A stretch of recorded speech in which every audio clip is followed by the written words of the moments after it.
Então, provavelmente ele está... Vamos lá, então. Aí agora oficialmente gravando, né? De novo as boas-vindas para todos vocês.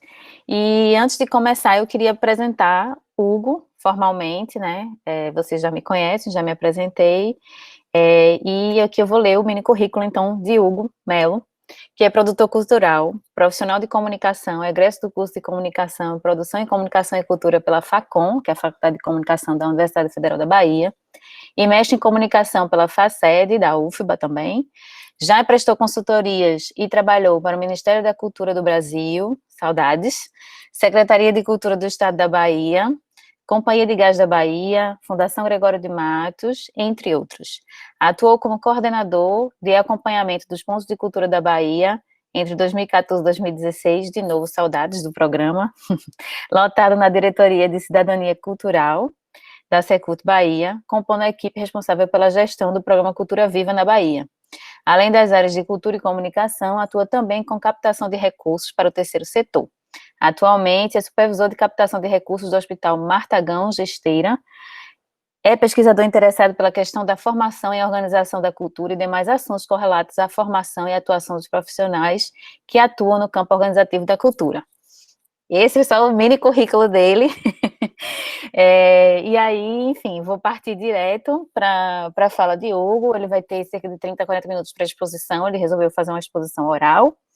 Em seguida, vocês vão poder fazer perguntas. Eu mandei uma explicação dessa dinâmica no e-mail, mas aí eu quero ressaltar o seguinte: liguem as câmeras se vocês quiserem, porque eu, pelo menos, sinto falta de um pouco de interação visual, face a face, né, para usar o termo acadêmico, né, rosto a rosto. E quem quiser ligar a câmera, liga, deixa o microfone desligado no momento, para que a gente não interrompa a fala de Hugo. Então, eu vou liberar aqui o microfone. Já foi? Liberei Foi. aqui. Pronto. Então, Hugo, muito obrigada pela sua participação.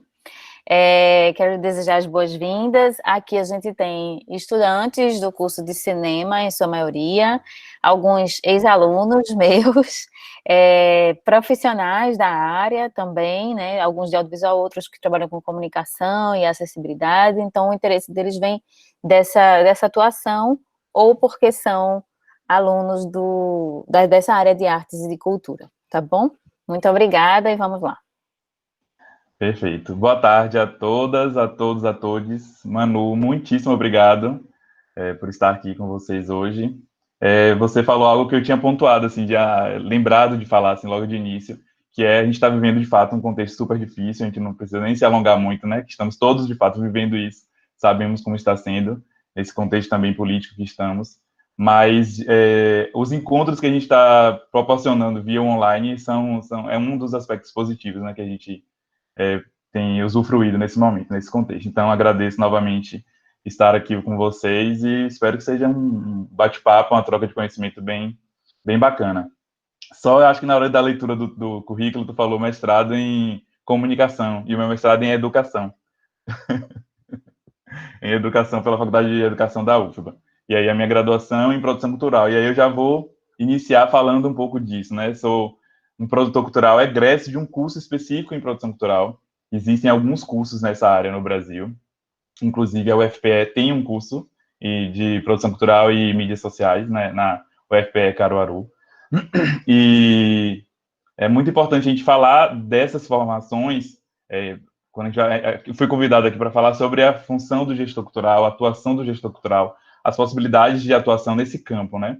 Mas é importante a gente entender esse histórico da formação no Brasil, que vem dentro do contexto da produção cultural, né? Então, eu sou um pesquisador que estuda aí a questão da formação e a gente se refere ao campo como um campo da organização da cultura, porque esse campo englobaria aí a produção cultural, a gestão cultural e as políticas culturais, né? Exatamente por ser um campo incipiente, digamos, um campo que ainda está em formação, ainda está em conformação ou delineamento de possibilidades de atuação, de diferenciações de atuação. Então, a gente faz quem estuda essa área, que infelizmente são poucas pessoas, né? A gente tem denominado esse grande campo aí da organização da cultura, né? Seria dessa parte administrativa, processual, de desenvolvimento, que toca aí os processos, a burocracia, a institucionalização. Mas aí voltando, né, fazendo um histórico aqui, e aí eu vou me ater a um pouquinho do roteiro que eu me preparei aqui, senão eu falo e a gente vai longe. Mas aí a gente tem algumas perguntas para a gente discutir aqui hoje, né? Manu me propôs, né? O que faz um gestor cultural? Quem pode ser um gestor cultural? Que formação recebe? E quais os desafios atuais da profissão? São perguntas excelentes para a gente nortear esse bate-papo. E aí, quando a gente pergunta o que faz um gestor cultural, eu novamente retomo esse início de fala que fiz, para a gente entender antes, né? Quem é essa figura que atua dentro do campo da organização da cultura no Brasil, né? A gente tem as artes, né? E vocês estão fazendo, a maioria, né? Como a professora Manu apresentou, que são estudantes do cinema e do audiovisual, estão atuando e se formando e se profissionalizando dentro de um segmento artístico-cultural, né? Que é o cinema e o audiovisual. E as artes, as formações de artes, se a gente for fazer um histórico e fazer uma pesquisa rápida, a gente vai ver que tem ali já existem desde a década de 50, de 40 aqui no Brasil. Aqui na Federal da Bahia, especialmente, a gente tem cursos de artes desde o princípio, assim, do princípio da universidade, né? Por exemplo, o curso de nível superior em dança da Universidade Federal da Bahia é o primeiro da América Latina, só para a gente ter uma ideia. Então, a Federal da Bahia tem essa vocação em artes, né? E as várias universidades federais dos nossos estados, que bom, tem cursos de artes, né? Assim como a UFPE também tem bons amigos que estão aí nesse contexto, como vocês de cinema estão. Então, assim, as formações em artes, elas, de algum modo, já tinham uma trajetória, né? E quando a gente vai pensar na trajetória e no contexto dessas formações, desse profissional que vai estar nesse lugar da organização da cultura, é muito mais recente. E aí a gente também tem que fazer um retrospecto da própria política cultural.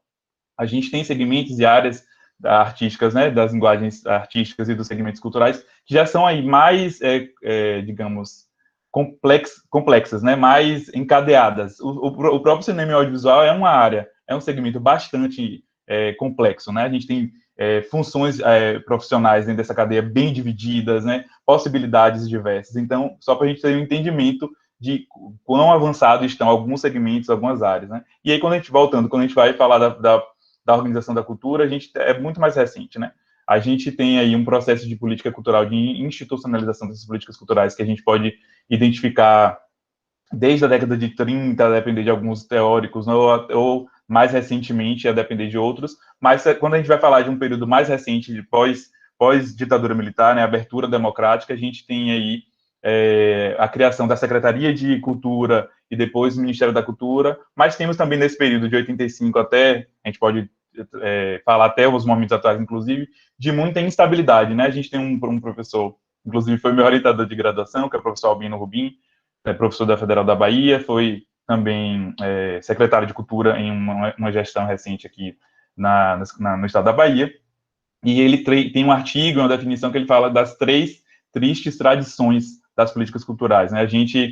Quem estuda política cultural, quem estuda a gestão da cultura, a política de cultura, a produção cultural, vê bastante essa definição, e às vezes as pessoas falam, de novo, as 3 tristes tradições, mas vejam, estamos aqui em 2020, vivendo novamente, mais uma vez, as tristes tradições, esse trava-língua, né? As tristes tradições do contexto da institucionalização da cultura.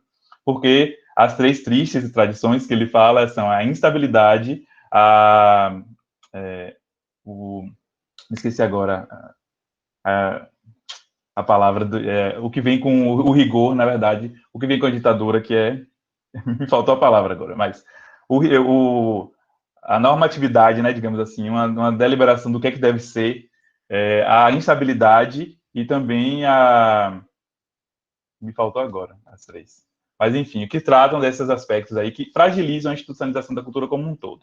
Daqui a pouco eu lembro e repito para vocês especialmente.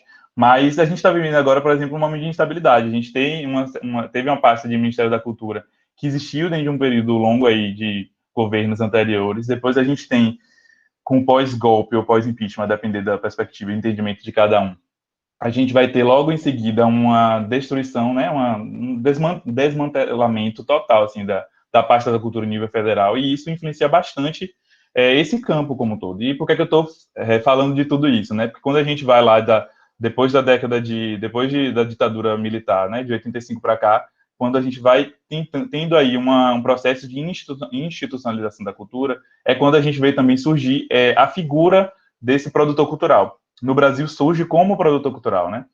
Se a gente for olhar outros países, a gente vai ter outras nomenclaturas, né, similares ou correlatas que vão dar conta aí dessa função profissional, desse profissional que está nesse intermédio, né, entre o fazer artístico e o fazer burocrático, o processo de institucionalização como um todo. Então, no Brasil, é a figura do produtor cultural. Na década de 90, dentro da lei do processo das leis de incentivo, né, e aí vou mencionar a Lei Rouanet, existe lá legalmente, institucionalmente, a função do produtor cultural.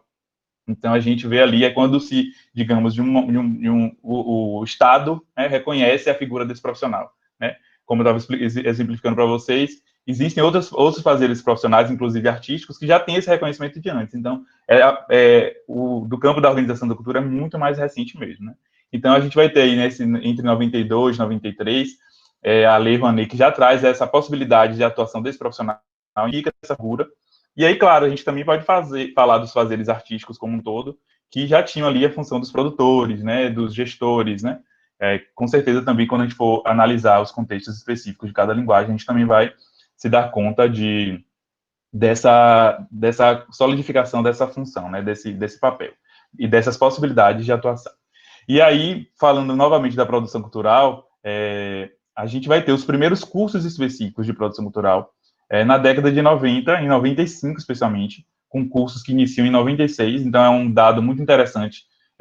Um desses cursos é esse que eu fiz, o da Federal da Bahia, e o outro da Federal Fluminense. E é muito curioso porque os dois cursos, eles surgem sem dialogar, sem saber um da existência do outro. Eles só vão saber que existem, né, se dar conta que existem, aí os seus professores e as instituições depois. Ou seja, é um dado de que, de fato, estávamos vivenciando um processo de amadurecimento do contexto institucional, cultural do Brasil, de que identificava-se, né, e também mercadológico, de que se identificava que era necessária a função, ter formações específicas para essa função. Até porque antes muitos desses profissionais vinham das áreas artísticas ou vinham das áreas da administração, até mesmo se a gente for fazer um histórico, um retrospecto, tem profissionais de várias outras áreas, tipo da engenharia, enfim, qualquer outra profissão ou formação que atuava nesse campo, né? E agora a gente está pensando em formações específicas. E no contexto do Brasil, a gente tem as formações em produção cultural, ou seja, o enfoque e o fortalecimento da função do produtor cultural. E eu estou fazendo esse retrospecto imenso, porque a gente vai falar da gestão cultural, e aí eu gosto muito de discutir sobre isso, porque eu sou um produtor cultural, né, e me dedico, tenho um mestrado em educação, e me dedico a estudar essa questão da formação, da atuação desses profissionais que estão dentro desse pacote, como eu expliquei. E existem alguns teóricos, né, que fazem algumas diferenciações que eu não acho tão positivas, que eu, não, na verdade, não concordo, né? E aí é claro que estamos todos aqui em processo de amadurecimento mesmo desse campo. Então, aqui, enquanto defesa, estou fazendo a minha, né? O que eu acredito a partir das minhas investigações e pesquisas. Então, a gente tem, como eu estava explicando para vocês, em alguns países a gente tem esse mesmo profissional, ou um profissional que é correlato, e ele tem outros nomes, né? A gente vai ver em países de língua espanhola a gestão cultural, que seria a gestão cultural. E a gente vai ver, por exemplo, na França, a gente tem a figura do animateur cultural, por exemplo. E quando a gente vai para os Estados Unidos, a gente vai falar do art management, que seria o gerente de artes, por exemplo. Mas todos eles, de algum modo, congregam ali funções e atuações que são muito similares, né? Que aí vão ter diferenciações por contexto de um país ou contexto de atuação, assim como nós próprios, né? Tipo, os produtores culturais e os gestores culturais que existem hoje no Brasil, eles atuam de forma similar, ou tem uma base ali consistente de possibilidade de atuação, e, a depender do contexto, ele vai atuar em outras frentes ou frentes específicas. Então, existe hoje no Brasil alguns teóricos que fazem essa defesa. Quando a gente começou a ver esse amadurecimento do campo cultural, e muito veio por conta desse processo de institucionalização, e aí, claro, quando a gente fala de espaços públicos, de órgãos públicos, a gente vai falar da gestão, né? Não só da gestão de cultura, a gestão cultural, mas a gestão pública como um todo. Então,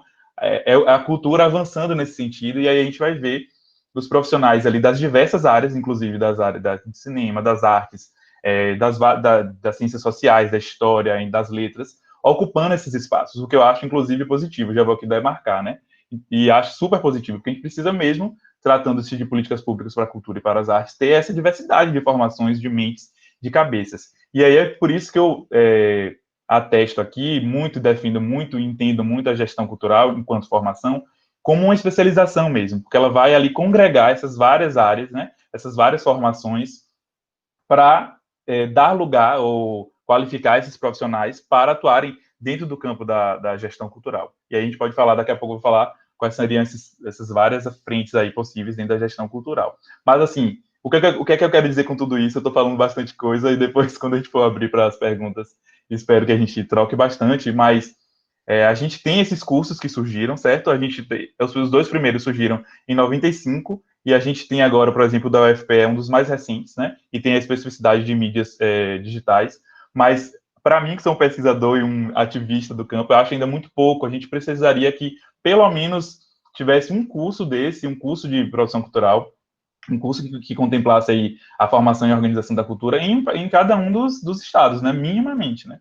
Então, a gente vê ali uma grande concentração de cursos dessa área no Rio de Janeiro, a gente tem cursos em São Paulo, e quando eu estou falando de curso de nível superior, né? Quando a gente vai falar de cursos de especialização ou de cursos cursos livres, a gente tem uma diversidade. Inclusive, tem um mapeamento muito interessante que eu fiz parte, como o Manu ficou aí saudosa, eu também fico, né? Acho que acredito que todos nós, saudosos do Ministério da Cultura, em 2009 e 2010, se eu não me engano, em um convênio entre o Ministério da Cultura e a Universidade Federal da Bahia, foi feito um mapeamento de formações nesse campo. Então, eu fiz parte como revisor, na época eu estava fazendo mestrado, já não lembro.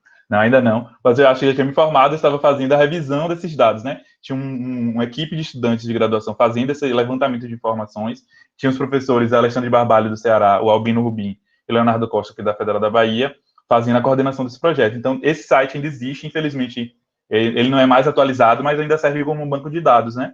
Para a gente identificar ali as formações em artes e em cultura do Brasil inteiro, assim. Claro, né? Digo inteiro que eu digo, o máximo que foi possível se conseguir, mas especialmente as formações que são de nível superior e ligadas às universidades federais, estaduais, elas estão lá, com dados, né? De professores, de quantidade de alunos, de turmas e tal. Claro, como eu mencionei, com essa atualização que não deve ter acontecido até recentemente, né? Mas ainda assim é um banco de dados interessante. Mas me perdi um pouco do que eu estava falando. Me ajuda, Manu.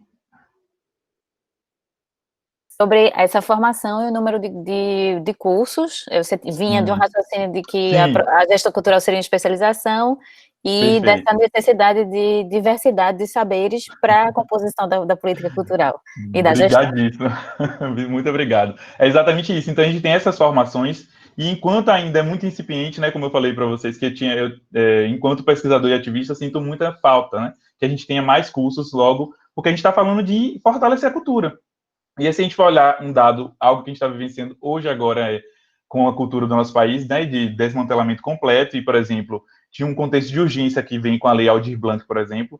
Então, veja, se a gente tivesse estados e municípios mais institucionalizados, a gente teria aí um processo mais célere, né, de conseguir fazer com que a legislação foi aprovada, mas agora para a gente conseguir fazer com que esses recursos cheguem à ponta de fato, vai ter todo um trabalho, né? E, inclusive, estamos todos nos perguntando como vai acontecer, os municípios estão preparados?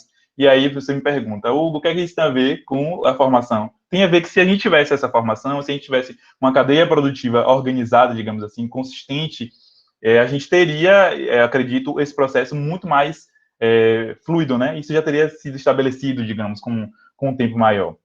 Claro que a gente tem vários ganhos aí nesse processo institucional que a gente viu nos últimos anos, né, especialmente nos governos de Lula e depois no governo de Dilma. A gente tem pesquisas de políticas culturais que falam sobre isso, né? Não é uma identificação ideológica apenas, tem dados e informações que mostram o que é que foi feito conceitualmente e numericamente com essas políticas culturais nesses períodos e o que a gente está vendo depois, né, que é total desmantelamento mesmo.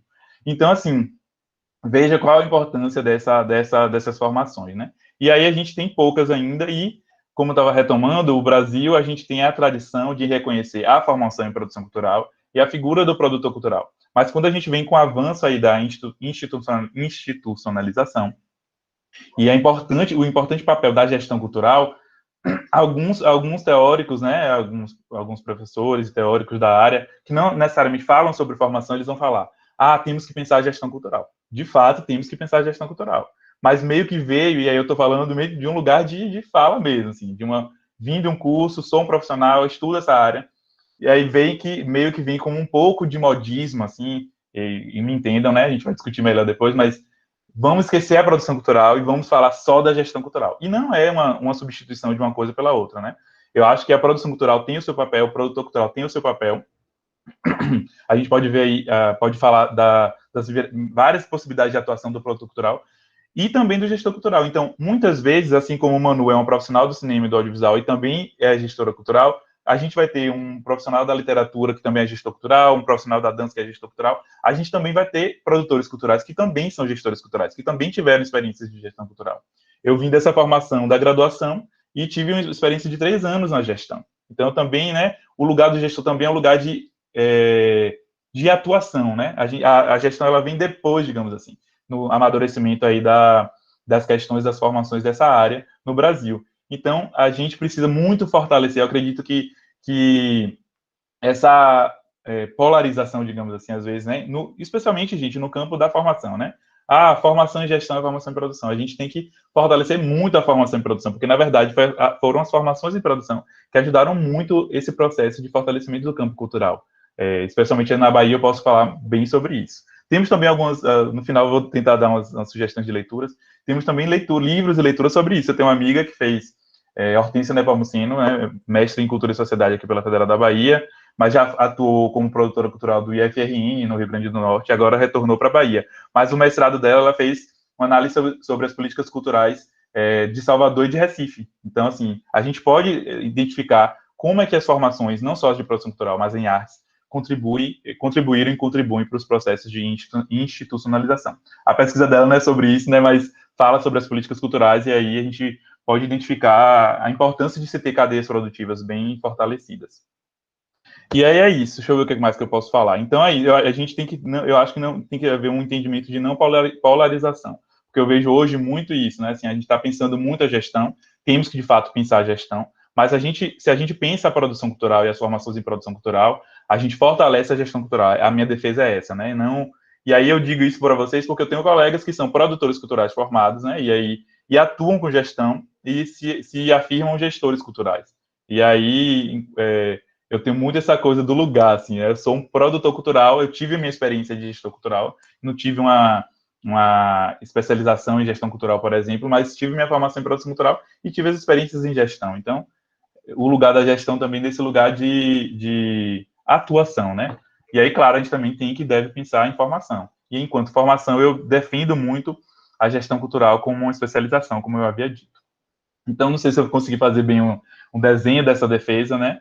E aí, o que é que faz um gestor cultural? Pensando um pouco mais a da atuação, entendendo que a gestão cultural é um campo que entendo que várias formações podem atuar, né? Mas que, claro, a gente precisa, sim, pensar formações específicas do gestor. Eu não vou sair do cinema e audiovisual só pela formação, necessariamente, e poder atuar na gestão. Uma disciplina como essa, que é de gestão de projetos culturais, já vai dar esse caminho, vai dar um desenho de atuação. Mas acredito que, considerando tudo isso que eu estou falando sobre institucionalização, que ter formações, tipo, ter especializações em gestão cultural, são sempre positivas, porque se aquele profissional da área artística, ou da linguagem artística, ou do segmento cultural, entender que é uma possibilidade de atuação, ele pode buscar ali essa qualificação para atuar, né? Claro que eu estou dizendo de um contexto ideal, né? A gente sabe também que as pessoas vão ter suas experiências e, se tiverem a oportunidade de atuar na gestão pública, por exemplo, ela vai acontecer, ou mesmo, por exemplo, profissionais que são da dança do teatro e acabam fazendo aí a gestão dos seus grupos culturais. Então, também é muito da prática, né? Então, só para a gente entender um pouco de que é um campo ainda com muitos desenhos a serem feitos. E é natural, porque a gente ainda está nesse processo de amadurecimento, né, da coisa como um todo, né? Não é como, eu gosto sempre de exemplificar outras áreas de conhecimento, de atuação, né? Não é como uma medicina e um direito, né? Que é uma coisa mais todo mundo entende e identifica o que é. Ou mesmo a área de educação, que existem regras muito específicas, né? Para o pedagogo ou os licenciados atuarem, né? Mas eu gosto muito de exemplificar um curso, eu não consegui pesquisar para ver se a UFPE tem, mas eu acredito que tenha, existe um curso que é muito recente no Brasil que chama Saúde Coletiva. Não sei se vocês conhecem. É graduação em Saúde Coletiva. É basicamente um curso que eu acho super interessante, que vai dar conta aí desses profissionais da área da saúde, que vai cuidar da gestão da cultura, da gestão da saúde, da gestão da política da saúde, da economia da saúde, porque o que acontece? Tinham ali profissionais da assistência da área de saúde, médicos, enfermeiros, fisioterapeutas, enfim, uma série de profissionais da saúde que atuavam, que acabam atuando na gestão. Só para a gente fazer um paralelo, diga. Um aluno nosso que na verdade vem dessa área também, está informando que tem sim, mas é no campus Vitória, que é um campus do interior, tem saúde coletiva. Pois é. Só informação. Ótimo, valeu, Manu. Pois é, que interessante. E aí eu gosto muito de contar essa experiência desse curso da saúde coletiva, porque veio, assim, no nosso campo da cultura, né, o campo da produção cultural e, posteriormente, o da gestão cultural, ela vem mesmo de uma necessidade do campo, né? A gente foi vendo assim, olha, tem um contexto e surgiu a formação. Eu acho isso muito positivo, assim, muito rico. Porque, assim, a sociedade, digamos assim, precisou daquela função, né, socialmente, e ela surgiu. Mas a gente tem vários desafios a enfrentar nesse contexto, porque a cultura é um campo pouco valorizado, infelizmente pouco valorizado, então tem essa minha queixa aí pessoal de que ainda existem muito poucos cursos, né, nas universidades federais ou públicas dos nossos estados que dão conta disso, e enquanto, por exemplo, a experiência da saúde coletiva foi a seguinte, né, eles criaram, existia uma associação de saúde coletiva, de profissionais ali, muitos médicos, muitos pesquisadores na área de saúde, muitos professores de universidades federais e estaduais, e aí eles entenderam, né, a importância dessa formação, e eles formularam tudo, então veio, digamos assim, de cima para baixo a formação, né, não no sentido negativo, né, de cima para baixo, de muito organizado, então já tinha ali uma área de conhecimento já organizada, e eles fizeram uma proposta de curso que foi implantada inicialmente em 11 universidades federais, de vez, né? E aí, claro, que tem vários cursos, eles também têm uma questão de que as nomenclaturas dos cursos se diferenciam um pouco, né? Por exemplo, no nosso campo da produção cultural, a gente tem um curso da Unipampa, que é o de Produção e Política Cultural. O da Federal da Bahia que eu vim é Comunicação com Produção em Comunicação e Cultura. O da Federal da Fluminense é Produção Cultural, Bacharelado em Produção Cultural. Mas se você for ver, todos estão dando conta de uma mesma coisa, digamos assim. E no contexto da saúde coletiva também, eles têm um pouco de diferença, mas vieram, digamos assim, mais consistentes, né? Claro que também tem outros fatores aí, é uma outra área de conhecimento, outra área de atuação, né? Tem ganhos sociais maiores, né? Conquistas sociais maiores do que nós do campo das artes e da cultura. Mas é muito interessante, eu sempre gosto de relatar essa experiência, né? A gente está vindo, assim, de um contexto de uma demanda social, eles também, né? Mas eles vieram construídos de baixo para cima, digamos assim, e a gente está nessa conquista aí por construir nossas formações. Então, é uma defesa de que a gente tem aí as formações dessas universidades para dar conta disso tudo. E aí a gestão cultural também vem depois nesse contexto de institucionalização, também começam a surgir formações, inicialmente com as especializações, que eu acho super valorosas, super importantes, né? A gente tem uma grande especialização que é vinculada, inclusive, ao Itaú Cultural, que é a gestão cultural, que o Manu fez esse curso, não é isso, Manu? Exatamente, vários profissionais super interessantes das várias áreas que fizeram essa formação. Então, vejam como que é uma iniciativa privada, né, de uma instituição privada, terceiro estou ali, porque o Itaú Cultural é um instituto ligado ao Banco Itaú, mas que teve ali uma importância, tem aí uma importância de fortalecimento do campo institucional. Imagine se a gente tiver aí as formações dentro do contexto das universidades federais, né, das universidades públicas e também as estaduais. Então, tem alguns exemplos, também temos algumas experiências de gestão cultural. Aqui na Federal da Bahia, a gente também tem, né, a gente tem o curso de produção cultural com uma graduação dentro da comunicação, e depois foi criado aqui na Federal da Bahia, se não me engano, em 2010, os bacharelados interdisciplinares, que algumas universidades federais já aplicam, né? Aqui, se eu não me engano, foi a primeira experiência, e eles criaram algumas áreas de concentração, eles chamam assim. Uma das áreas de concentração, inclusive, tem cinema e audiovisual enquanto área de concentração, e tem também a gestão e política cultural. Então, ali meio que atinge uma demanda também da gestão, mas na prática, fazendo análise, claro que algumas disciplinas tentam dar conta de demandas específicas, mas muito na prática, o que a gente vê é que esses profissionais que saem da gestão cultural, desse curso de gestão cultural, quanto o de produção cultural, eles estão ali ocupando os mesmos espaços, né? Então, é essa a minha inquietação da gente pensar o que é que a gente pode pensar de diretriz, né? O que a gente pode pensar para normatizar, sim, claro, descaracterizar toda o que a cultura é, né? Que é esse espaço, esse campo multidisciplinar de fato. Mas, enquanto norma, né, a gente precisa também ter esse regularizado, como a saúde coletiva tem, por exemplo. Então, essas inquietações me vêm, né? Mas, de qualquer modo, eu acho muito interessante que a gente tenha as experiências de formação, né? E não deixe de ter. É melhor que tenhamos do que não as tenhamos. Partindo para outra pergunta, né? Que quem pode ser um gestor cultural? Acho que já respondi.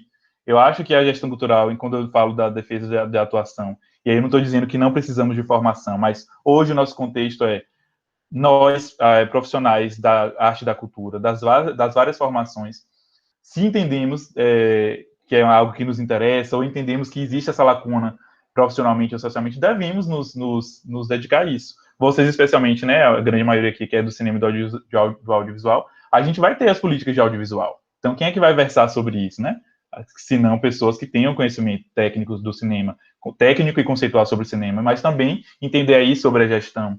É muito importante, né? E aí, quando a gente vai falar de gestão, a gente vai falar de administração pública, direito, legislação, de vários trâmites, vários aspectos que, não, às vezes, as nossas formações base não dão conta, né? Então, é muito interessante a gente pensar que disciplinas dentro dos cursos e possibilidades de especialização sejam pensadas para que a gente ocupe esses espaços, né? Então, aí dentro do cinema, a gente pode falar de quantas instituições de terceiro setor que são também atuam dentro do campo do cinema, de memória, né, de patrimônio dentro do contexto do audiovisual, ou, como eu falei, que é a própria questão das legislações, né, do processo de institucionalização do campo cultural, pensando especialmente o cinema e o audiovisual. Então, vocês, né, se interessarem, acho que é um campo, né, uma possibilidade de se atuar. E o gestor cultural, a gente divide, quando a gente vai falar conceitualmente, em três possibilidades de atuação desse gestor cultural, dessa gestão cultural, que aí vários de nós, né, dessas várias formações, acabamos atuando, né, com elas, que seria a gestão pública de cultura, que eu já falei bastante, a gestão de grupos culturais e a gestão de espaços culturais. Eu acho que a gestão quando a gente fala da gestão pública de cultura, de algum modo, quando a gente está evoluindo aí com as formações em produção cultural, as especializações em gestão cultural, a gente tem dado muita conta, né? A gente que eu digo o país, o Brasil, as instituições, tem dado conta. Mas quando a gente vai falar de gestão de espaços culturais e de gestão de grupos culturais, ainda é uma lacuna. E mesmo as especializações que já existem, acho que elas focam muito mais nas políticas do que, por exemplo, nos grupos e nas instituições, né? Nos espaços, por exemplo. Né? Quando a gente fala de gestão de espaço cultural, é uma seara, assim, é um campo do conhecimento bem específico, né? Muitos colegas produtores atuam, muitas pessoas do cinema e do audiovisual podem atuar também, né? A gente vai falar de Cinemateca, por exemplo, certamente devem ter profissionais que vieram do audiovisual lá. Então, quais possibilidades de atuação, de formação a gente pode dar para esses profissionais para que eles possam atuar nessas várias frentes, né? E aí, respondendo também um pouco, acho que já respondi, aqui só recapitulando, que formação recebem, é essa defesa que eu faço, né? Acredito que a gente deve sim fortalecer as especializações em gestão cultural e que todas as outras formas de cursos que acabam surgindo são, claro, sim, positivas, porque a gente precisa, de fato, institucionalizar esse campo, mas eu defendo muito, assim, que a gente tenha um curso de produção cultural nas várias universidades, assim, a gente tem um curso de cinema audiovisual na UFPE, mas eu não vejo por que não ter, como temos lá no Caruaru, o de produção cultural, porque são expertises diferentes, né? Dentro do cinema e do audiovisual, claro, vocês vão ter uma formação que pode possibilitar vocês atuarem como produtores de cinema, né? Dentro das várias divisões que a gente tem dentro do cinema e do audiovisual para um produtor. Mas, ainda assim, temos as outras frentes, que é a direção, que é o roteiro, enfim, vocês sabem melhor do que eu do que se trata. E a gente ter um curso específico de produção cultural que também pode ver aspectos como legislação, ou aspectos mais burocráticos, né? A cadeia do cinema é muito, muito interessante por isso, porque a gente é muito bem divididinha, né? Então a gente tem lá os produtores executivos. É basicamente a galera da administração, da gestão, né? Então, por que a gente não ter cursos que também deem conta desses espaços, né? Hoje, por exemplo, falando de outras linguagens e cursos, a gente tem o teatro. O teatro, geralmente, os cursos de teatro e de dança, mais os de teatro, tem lá disciplinas que tentam dar conta ali da produção cultural, né, a produção dos espetáculos de dança, a produção dos espetáculos de teatro, mas ainda assim é incipiente e muitas vezes eu digo, muitas vezes apenas a disciplina não dá conta. E outra coisa que é muito importante salientar, muitas pessoas que entram nesses cursos, eles querem ser artistas, eles não querem ser produtores. Alguns se identificam com a produção e acabam atuando com isso, outros acabam atuando forçosamente, assim, porque não tem ninguém que faça no meu grupo, eu tenho mais uma expertise ou um perfil e aí acabo fazendo isso. Então, vejam aí a importância de a gente ter essas várias figuras, né? Não são concorrências, né? Eu mesmo, no meu curso de produção cultural, tenho profissionais que atuam como produtores de cinema mesmo, outros acabaram se especializando no audiovisual, no fazer. Então, tem amigos que fazem, assim, tipo, a cobertura toda do YouTube do Carnaval de Salvador é um amigo que coordena, então, essa coisa das lives agora é audiovisual, ele especializou a formação dele, no nosso caso, que a gente veio da comunicação também, nesse segmento. Então, a gente tem que entender penso que a gente deve ver como positivo essas várias formações, que elas vão se conectar, né? O que eu quero dizer com tudo isso é que não acho que exista, que a gente deva, nós do campo da cultura e da arte, a gente deva se importar muito com as disputas, né? Não sei se isso é uma realidade muito para o cinema e para o audiovisual, mas a gente conversa depois. Na produção cultural tem um pouco disso, assim. Quando a gente vai falar da produção cultural, a gente teve um primeiro embate com os profissionais que já eram do campo, né? Os vários profissionais, os artistas ou profissionais que eram de outras áreas da gestão, da administração, das engenharias. Aqui em Salvador a gente tem produtores famosos que são antigos, que são engenheiros, né? Não são dessa área de origem, mas que se especializaram. Então, havia uma desconfiança, né? Quem são essas pessoas que estão chegando agora? Eu não acho que isso seja uma questão de disputa. Eu acho que é enriquecedor a gente ter possibilidades de formações que vão aí trazer essa consistência para o campo da cultura como um todo, né? E aí, quais seriam esses desafios atuais da profissão? Mano, eu já passei do tempo muito ou pouco? Tá ótimo, né? Tá indo, dá para ir. Então, Estamos quais em os 40 minutos agora. Certo. E eu tinha quanto? Não era 40? Tá bom, vamos terminando. Quais os desafios atuais da profissão? Eu acho que são esses, a gente entender quais são as melhores modalidades, digamos assim, né? Buscar entender que a formação é muito importante para o processo de institucionalização, mas não só apenas da institucionalização, quando a gente fala, né, da coisa pública, mas do desenvolvimento das cadeias. Porque se a gente tem formação, a gente tem profissionais qualificados para o campo e a gente vai galgando, inclusive, que esse campo se profissionalize, se torne consistente, de fato. Então, eu acho que os desafios é a gente buscar pensar, pleitear essas formações, né, que as universidades federais, que são aí pilares, né, da formação do país, então, que tenham essas formações, pensar em formatos, né, de especialização, como eu falei, de outras formações que sejam correlatas, né? Existem cursos cursos livres, né? Cursos que vão dar conta de várias outras frentes, por exemplo. A atuação em projetos é um mundo, né? Eu sou produtor cultural, acabei muito na minha trajetória me especializando muito em projetos, e por isso que hoje atuo também no terceiro setor. Então, projetos, se você for pensar em projetos, só projetos é uma gama imensa, que aí já me extrapola. Hoje eu trabalho em um hospital filantrópico também, né? Trabalho em cultura, continuo trabalhando em cultura, mas também trabalho para um hospital filantrópico. Então, veja aí as possibilidades, né? Então, projetos, a gestão de espaços de políticas, a própria política cultural, e todos os fazeres dentro da produção, dentro da organização, dentro dos segmentos artísticos e culturais. Aí, se a gente for falar da produção em dança, da produção em teatro, da produção de manifestações culturais, é outra gama, né? Outra expertise, tem muitas especificidades. Então, os desafios são muitos. Então, pensar as formações e ter formações, para mim, vai ser sempre positivo, né? A gente vai ver. E aí, um outro dado que é bem interessante, a gente pensa, né, que por ser, vou usar outra forma, medicina é muito quadrado, muito enrijecido, mas assim, a gente pensa que o curso de arquitetura da Federal da Bahia é igualzinho de arquitetura da Federal do Pernambuco. E não vão ter especificidades. A gente sabe que vão ter especificidades por conta das formações dos professores, por conta da realidade dos alunos, por conta de onde está localizado, da relação com a cidade, por exemplo. Então, entender essas diferenças que podem ter como positivas, mas ainda assim entender que a gente precisa, digamos, nos conectar, nos alinhar, digamos assim, né? Fazer fazer essa interlocução mesmo de formações e de propostas. Então, eu, apesar de ser um pesquisador que tem mestrado, ainda não consegui entrar no doutorado, ainda não tive tempo de me dedicar a uma seleção, mas com isso em vista, super.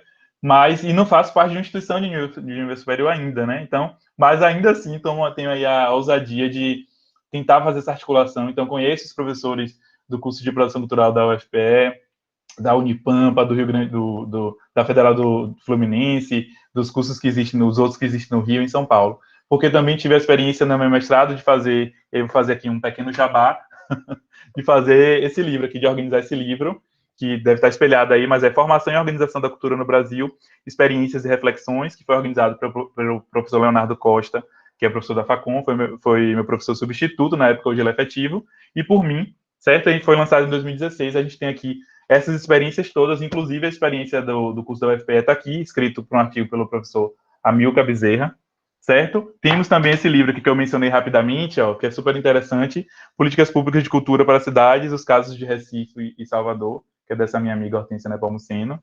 Todos da coleção CULT, que estão inclusive disponíveis no repositório institucional da UFBA, as versões em PDF, né? E também tem esse livro aqui que eu gosto bastante, que é de Raquel Gadelha. Ela é pesquisadora do Ceará e foi orientada pelo professor Alexandre Barbalho, que eu adoro, sou um grande admirador. E ela tenta aqui trazer essas discussões muito importantes sobre o campo da produção cultural a partir das experiências dos produtores culturais do Ceará, esses produtores que atuam no campo, né? E o campo, não sei se vocês conhecem o Ceará, mas é um campo bem rico, né, institucionalmente e organizacionalmente, também dentro do campo da produção cultural. É isso, não sei se já falei tudo, se a gente pode partir para as perguntas. Então, mais uma vez, Hugo, obrigada. Eu vou pedir só para você se descrever rapidamente, né, para a gente deixar, que a gente não sabe quem vai ter acesso a esse vídeo. Normalmente, porque eu conheço boa parte das pessoas que se inscreveram para a participação online, mas como o vídeo vai ficar disponível, né, então é interessante deixar o mínimo de acessibilidade que a gente consegue fazer, você se descrever, descrever onde você está, por favor. Certo, me descrever fisicamente? Rapidamente. Certo, Hugo Melo, 1,73 m, é assim, não? Como é que eu faço? Eu vou fazer a minha, então. Eu sou Tá, Manu ótimo, Costa, obrigado. eu uso óculos, né, tenho Perfeito. pele negra, clara, tenho cabelo cacheado, estou usando um vestido verde, e na minha casa, onde tem uma estante de livros atrás. Aí vou pedir, então, que o Hugo faça dele agora. Perfeito. Hugo, cabelo cacheado, socialmente branco, né, no Brasil, óculos, camisa. Estou no meu quarto nesse momento, que tem estantes, mas as estantes estão atrás da câmera e aqui atrás da minha cama. Maravilha, obrigada, Hugo. A gente tem algumas intervenções aqui no chat já. Eu vou, antes disso, só fazer um resumo rápido, né? A gente falou um pouco, assim, da formação, né, desse gestor cultural, e, na verdade, você parte um pouco do histórico dos cursos das artes, né, que vão levar ao curso de produção cultural e defende uma ideia de gestão cultural como uma especialização dentro do campo da produção cultural mais amplo, né? Falou um pouco da atuação dessas pessoas, tanto do gestor, tanto em espaços, que é o que a gente chama de equipamentos, né, muitas vezes culturais, grupos, e aí, eventualmente, por necessidade, porque não tinha quem fizesse, ou por escolhas, pessoas que escolheram fazer a gestão, né, desses próprios projetos e grupos, e da gestão ainda na gestão pública, né, que tem sido muito a tônica de muitas publicações. Quando a gente fala de gestão cultural, quase todas as publicações vão versar sobre essa relação da governabilidade, de governança, Perfeito. da legislação. Isso é a tônica de muitas publicações na área de gestão cultural, quando a gente está falando desse campo institucionalizado da área pública, né. E aí, bom, como tem aqui uma intervenção, inclusive, tem a ver com essa questão da sociabilidade, eu vou perguntar, então, o caso de Liliana Tavares, eu vou perguntar se ela não quer se ligar a câmera e o microfone e fazer a intervenção, a colocação e a pergunta, porque eu acho que me parece que são mais intervenções mesmo. Não está dando para ler porque tem bastante texto. Liliana, você quer... Olá, boa tarde, vocês me ouvem? Sim. Eu estou num computador sem câmera, por isso que não vou ligar. Muito obrigada, Hugo, por compartilhar aí os seus estudos, né, seu trabalho. Muito bom, eu fiquei pensando sobre muita coisa e, claro, a gente acaba pensando no nosso trabalho e naquilo que a gente faz. E aí eu, como produtora de acessibilidade cultural, né, a gente percebe que tem muita dificuldade no mercado, porque os produtores e gestores culturais não entendem a acessibilidade como parte da obra, né? Eles acham que é algo que precisa ser cumprido, porque é uma exigência que começou há menos de 4 anos, né, nos editais principalmente, e isso pesou para eles como uma conta no orçamento, né? Porque tem esse distanciamento tanto das comunidades, né, das pessoas com deficiência visual, das pessoas surdas, né, quanto com o trabalho e com o profissional. Então, eu fiquei pensando, né, primeiro, que a acessibilidade comunicacional, Libras, audiodescrição, Braille, outras formas que a gente possa pensar junto com as pessoas com deficiência, elas são não só uma forma de ampliar, né, o campo de acesso ao trabalho, como também uma outra narrativa para as obras de arte, né? E aí, pensando em tudo isso, como seria importante ter uma disciplina sobre acessibilidade cultural nos cursos de gestão cultural, né? É isso. Sim, aí deixei uma dica aqui, que eu estou dando para todos os amigos de descrição, eu sou audiodescritora. E aí botei aqui, você disse, me descrevo como tal. Então tá aqui, porque eu não sabia que não caía tudo de uma vez, eu fui botando de pedacinho, eu já tenho isso aqui. Aí quem vai fazer uma live, eu mando essa dica de como se descrever. Viu? Fica aí para vocês. Obrigada. Vou só fazer uma intervenção rápida. Eu até pedi, na verdade, no e-mail que eu mandei, justamente que as pessoas se descrevessem. De fato, Liliana, muito obrigada, porque aqui tem um roteiro, né? Então, é o mínimo que eu poderia fazer, porque eu quero colocar aqui o desafio que tem sido para a gente, né, nas disciplinas presenciais e agora com essa atividade remota, a gente se preparar para a acessibilidade, né? Nesse momento, a gente não tem ninguém aqui que precise da audiodescrição necessariamente, ou pelo menos do meu conhecimento, e aí uma falha minha, inclusive, não ter pontuado isso no questionário da pré-inscrição, então fica também para mim mesma essa necessidade, e indicar todo mundo que dê uma olhada aí no chat para ver como é que se pode fazer essa descrição. Cleiton Cabral, que é produtor cultural, ator, escritor, está aqui me pedindo que se eu posso enviar por e-mail, se Liliana me permitir, eu posso sim enviar para quem se inscreveu na reunião por e-mail, tá bom? Muito obrigada, Liliana. Hugo, com você. Perfeito. Liliana, maravilha, assim, não tenho na verdade, eu não tenho que comentar, assim, né? Com certeza é essencial, né? A gente acabou não falando aí muito do que eu fiz uma pesquisa para o amadurecimento, tô com as palavras péssimas hoje, né? Para atualização, para a atualização do curso de produção cultural do qual eu vim, participei enquanto bolsista de mestrado. A gente fez, o professor que é o Leonardo Costa, ele transformou o projeto de requalificação pedagógica, né, do curso, né, professora? Me diga aí o que acontece assim, né? Ele transformou isso em um projeto de pesquisa. E aí a gente fez uma investigação imensa, assim, de quais cursos da Federal da Bahia, das diversas áreas, tem disciplinas que são pertinentes ao curso de produção cultural, né? E aí também quais cursos existem nesses outros cursos das outras instituições que também seriam interessantes que a gente tivesse no nosso. Por que eu estou dizendo tudo isso? Nessa experiência, a gente viu ali uma série de informações, de conhecimentos e de disciplinas que são essenciais. A acessibilidade, com certeza, é essencial, né? E a gente, quando a gente vai falar de acessibilidade cultural, assim, tem um campo super vasto, né?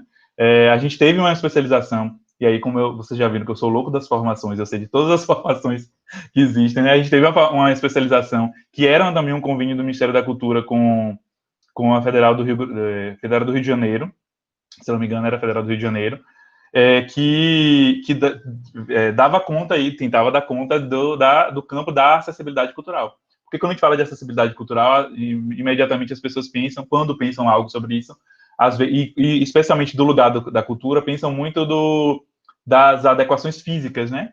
Das rampas, da audiodescrição, etc. E tal, mas a acessibilidade cultural é muito mais do que só, digamos assim, a reforma sei lá, da rampa, né? Eu quero fazer uma comparação bem simplista.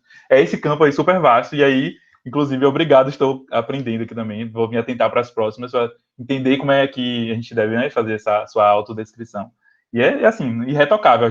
Eu acho que a acessibilidade tem que ser pensada em todos os campos sociais, porque, enfim, porque existem pessoas que precisam ser inseridas e e são parte da sociedade, e o campo do cultural deve pensar da mesma forma, né? Deve se adequar e compreender e aprender todo esse conhecimento para aplicar.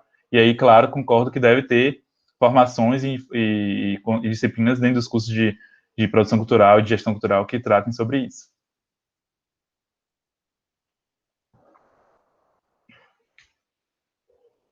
Alguém quer fazer mais alguma pergunta ou colocação? Vou deixar, tá aberto aí ainda, eu vou aqui fazer algumas provocações, por assim dizer, né? A Olga e aos demais presentes que queiram se expressar. Então, como a gente está falando aqui muito de formação e da atuação, eu tenho sempre em mente, assim, essa necessidade de pensar os marcos conceituais e teóricos a partir dos quais a gente está trabalhando, né? Quando a gente vai para falar de gestão na administração pública ou mesmo instituição privada, a gente tem primeiro as missões, né, e as visões que estão estabelecidas dentro, seja no Plano Nacional de Cultura, o Plano Estadual de Cultura, né, ou seja, um plano de governo especificamente, que se tem ou não ações previstas para a área cultural, isso é uma coisa. Dentro das instituições privadas, né, que a gente fala de cultura dentro das instituições privadas, as pessoas normalmente costumam pensar em marketing cultural, né, e a gestão cultural não é marketing cultural, é bom separar isso, e nem uma empresa que faz marketing cultural, ou seja, que associa sua marca a atividades culturais, tem necessariamente um programa de gestão cultural dentro, né, não é necessariamente isso, né, é uma das frentes de atuação, mas do ponto de vista ainda mais macro, é pensar assim, que noção de cultura está implícita naquela gestão, que noção de público, que noção de acessibilidade ou de acesso, né, que noção de território, por exemplo, que é uma coisa muito cara à gestão cultural, sobretudo se a gente está falando do ponto de vista público, né, que noção de território é esse, qual a importância desse território, e a necessidade de uma formação, a necessidade de uma formação ampla, né, que tem aspectos tecnicistas dentro da produção, técnicos, né, dentro da produção, dentro do campo das artes, dentro da formação das artes, dentro da formação da gestão cultural e da produção cultural e da gestão como especialização, como você diz, existem questões administrativas e técnicas, sim, mas também tem a necessidade de uma formação mais conceitual, né, antropológica, da história das artes, né, se você vai ler algumas publicações sobre essa questão da formação, você vê essa necessidade de um reconhecimento, por exemplo, de o que é cultura popular, que em si já é uma tese, né, assim, pensar, e como reconhecimento dessas culturas, como fazer a inserção dessa cultura popular e dos brincantes da cultura popular dentro do processo decisório.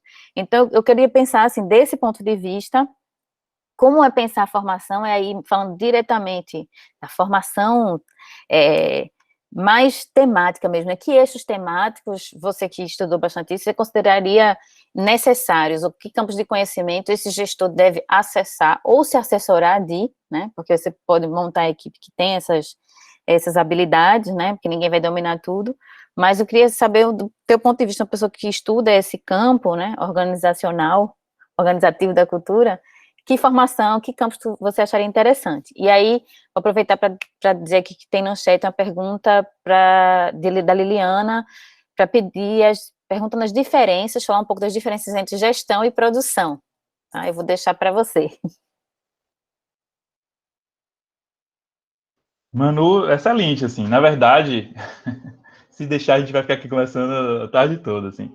Mas quando eu estou falando de formação, de pensar formação, de fato, né, muito boa sua pergunta, porque eu já estou falando de um ponto de vista, de um lugar, digamos assim. Então, para mim, já está pressuposto que tudo isso que você colocou é essencial. Assim como a pergunta que Liliana fez, faz a gente entender isso, né? A gente não está... Por que a gente deve reconhecer e valorizar os profissionais que vieram de outras formações ou que não têm formações específicas e atuam no campo da cultura? Certamente, independentemente do contexto. Até porque como a gente pode fazer uma análise contextual, né, de um agente cultural ou de um fazedor de cultura que está ali imbricado no seu fazer, aí ele é rico por si só, e tem também esses profissionais que vieram de outras áreas e atuam no campo. Mas, veja, muito possivelmente essas pessoas têm ali, talvez, né, eu estou fazendo, gente, uma análise, não estou dizendo que todo mundo é assim, tiveram ali, através das suas experiências, um arcabouço técnico e podem também desenvolver um arcabouço conceitual teórico, né? Mas vejam a importância da gente pensar as formações, porque a gente vai pensar, o produtor cultural não é só a pessoa que vai, né, fazer o evento, né? O profissional de cinema não é só o que vai ligar a câmera e capturar a imagem e som, não é isso. A gente está falando de formações universitárias, né?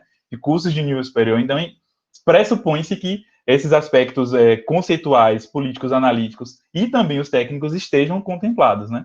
Então, assim, não sei se eu já respondi, mas, assim, concordando com você, a gente tem que pensar, quando a gente vai falar de cultura, então, que é um conceito e um campo super vasto, e que tem aí uma multidisciplinaridade de conhecimentos, a gente tem que dar conta de muita coisa, né?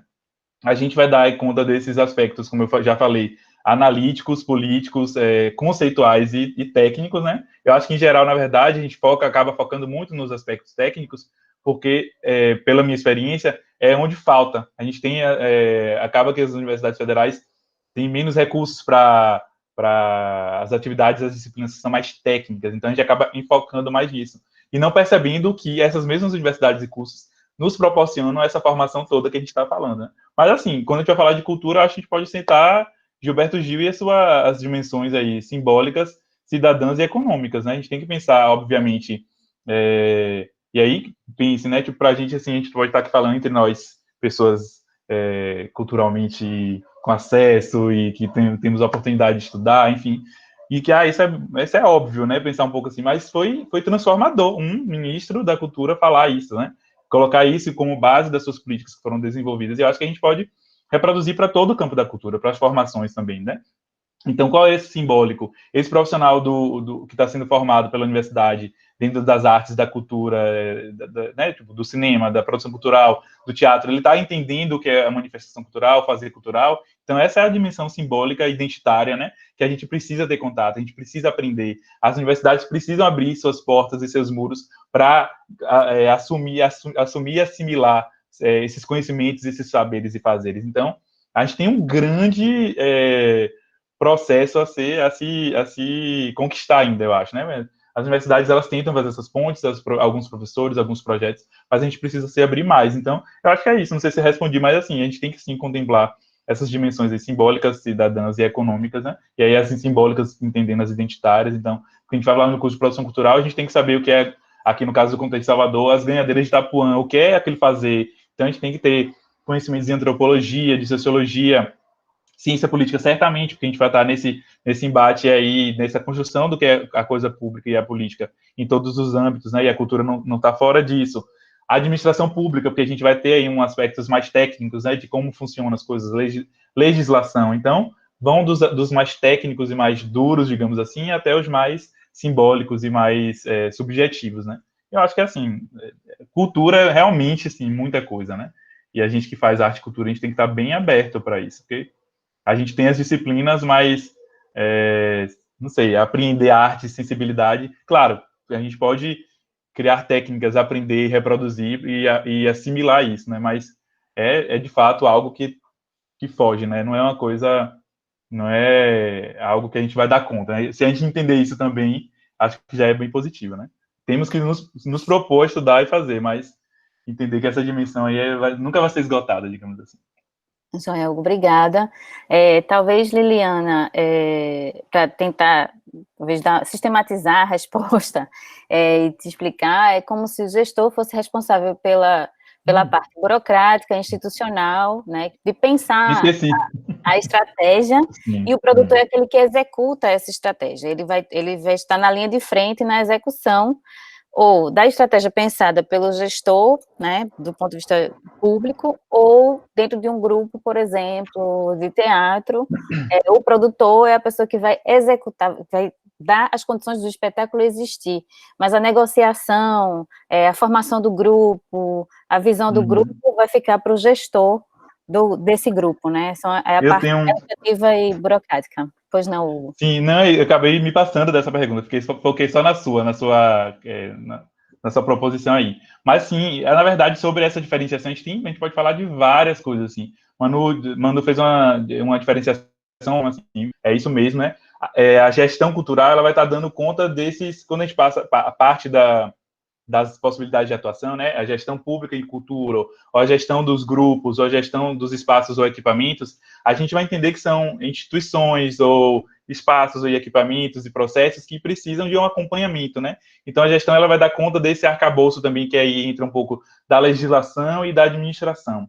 E o produtor cultural, se a gente for falar aí dentro das cadeias das artes, aí tem o profissional que vai atuar ali na organização daquele processo, né, digamos assim. Então, tem o produtor de cinema, e aí dentro do cinema não é nenhum bom exemplo, porque vocês vão poder me explicar melhor, tem várias possibilidades de atuação, né, mas dentro do teatro, por exemplo, o produtor ele vai dar conta da parte da organização, né.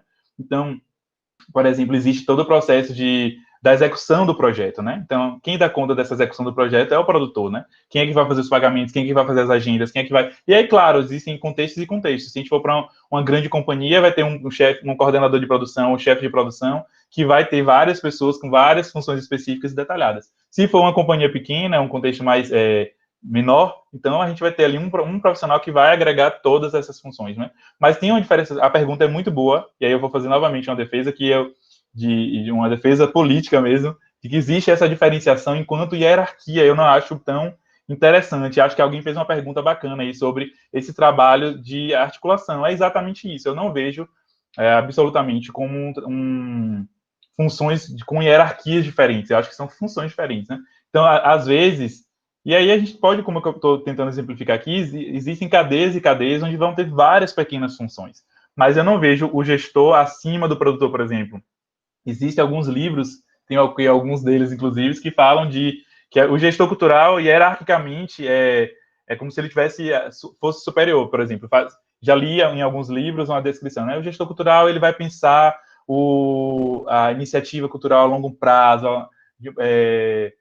vai pensar, vai cuidar da cadeia como um todo, vai ter uma noção. Sim, aí eu falei, bom, eu não sou gestor, eu não me vejo gestor nesse momento agora, né? Me vejo até, estou dentro de uma instituição de terceiro setor, mas não estou hoje, por exemplo, dentro da Secretaria de Cultura, mas eu faço isso para os meus projetos. Então, o produtor cultural que faz, por exemplo, sei lá, o grupo de produção, ou o produtor, ou a produtora que está responsável pelo Hackbeat, por exemplo, que todo ano você vai ter que pensar e formular, e fazer a curadoria, e captar o recurso, ele está pensando um grande projeto, uma grande iniciativa. Então, tem essas definições para mim do que faz o gestor e do que faz o produtor, às vezes, por função, me escapam. Assim, eu não sei se eu concordo com tudo. Eu gosto muito dessas atuações, assim, do gestor que está à frente dos equipamentos e dos espaços culturais. Eu acho que é muito um gestor, e aí pode ser né, das várias vezes que eu dei exemplos aqui, pode ser um profissional de cinema audiovisual que hoje está na gestão de uma cinemateca, e pode ser um produtor cultural que está na gestão de um espaço cultural, de um equipamento cultural. Então,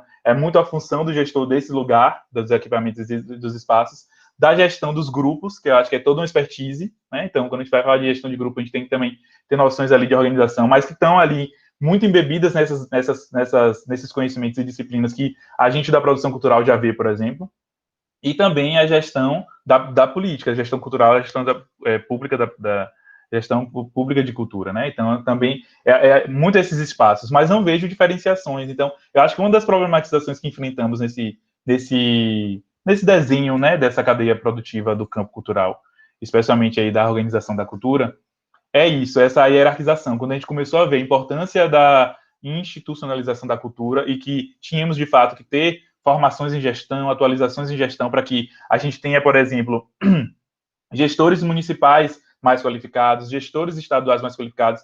De fato, a coisa pública tem que pensar na formação desses profissionais. Mas elas não se sobrepõem à função do produtor, entende? Não sei se me fiz entender. Mas, assim, são funções, tem algumas diferenciações, mas hoje, dado aos contextos que estamos, são muito flutuantes, né? A gente tem produtores culturais que têm uma base, uma formação que vão poder atuar com gestão e etc e tal. Ou muitos, por exemplo, que vieram das artes, fizeram a especialização do Itaú Cultural, por exemplo, e atuam, na verdade, como produtores, entende? Assim como aqui no curso da UFBA de gestão, muitos formam em gestão, que é essa área de concentração, e acabam atuando como produtores, ou os produtores que saíram da FACOM atuam na Secretaria de Cultura. Então, esse desenho ainda está sendo feito, né? Então, eu acho que, se a gente se até essas três possibilidades de atuação, eu acho que a gente fica um pouco mais evidente. E aí, o campo da produção cultural, a gente pode falar de várias coisas, né? o que é o produtor em dança, o que é as especificidades do produtor em dança, do produtor em teatro, mas talvez algo que congregue bastante são esses profissionais que vão aí pensar o projeto, né? Muitas vezes elaborar os projetos e muitas vezes executar esses projetos. Então, dentro do cinema, uma disciplina como gestão de projetos culturais é excelente. Mesmo que você seja um aluno que vai aí ser diretor de cinema, ou diretora de cinema, ou roteirista, é muito importante que nós, no caso vocês aí, tenham esse conhecimento, porque vocês vão ter minimamente um conhecimento para poder dialogar com aquele profissional que está na cadeia, ocupando a outra função, entende? É algo que eu tinha anotado aqui, que eu acho que é muito importante. Então, eu faço cinema audiovisual e tenho essa disciplina. Por que essa disciplina? Por isso. Porque certamente, se você for um diretor, se você for um produtor de cinema, um roteirista, enfim, das várias funções, você vai ter que dialogar com esses vários outros profissionais e entender o funcionamento da cadeia, né, produtiva. Enfim. Joia, de certa forma, então, acho que a pergunta de Vitor está respondida. Ele pergunta: um gestor pode trabalhar na execução ao lado do produtor? E aí, Hugo responde que sim, na verdade, ele pode até ser a mesma pessoa executando essas funções Isso. diferentes, tá? E aí, assim, só para dar uma sistematizada novamente, eu sou a louca da organização e da sistematização, para assim dizer. Tem uma formação que eu achei uma publicação que eu achei muito interessante, que é uma descrição da experiência da montagem de cursos de gestão cultural no México, né?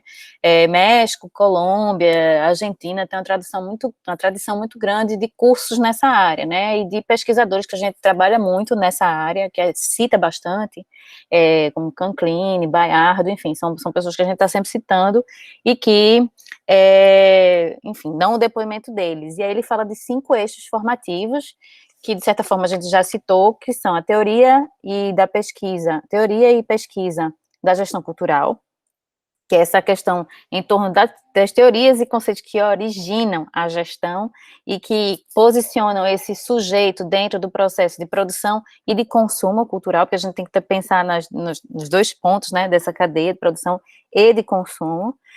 O outro eixo é a apreciação das manifestações artísticas e patrimoniais, como uma espécie de construção de mapa, e aí a importância do território é muito forte, porque o curso de gestão vai ter que estar aplicado a esses contextos locais e regionais, porque é um curso, né, e vocês imaginam, assim, o Hugo falou aí do exemplo como é que era o nome? Das batedeiras, era de...